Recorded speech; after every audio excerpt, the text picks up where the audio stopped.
ఆత్మ నిశ్చలమైతే పరమాత్మ నిశ్చలమౌరా.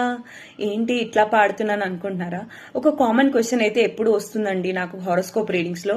ఏంటంటే నెగిటివ్ ఐ నజర్ నుంచి ఎలా మనల్ని మనం కాపాడుకోవాలని.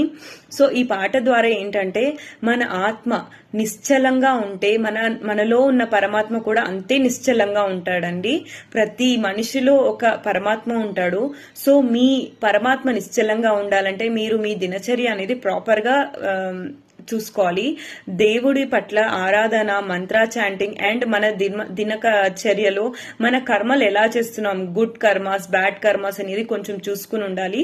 అండ్ ఆల్సో చిన్న టిప్ ఏంటంటే న్యాచురల్ గా ఎవరితో ఎక్కువగా డిస్కస్ చేయకూడదండి మీ ఫ్యూచర్ గురించి కానీ అప్కమింగ్ ఈవెంట్స్ గురించి కానీ.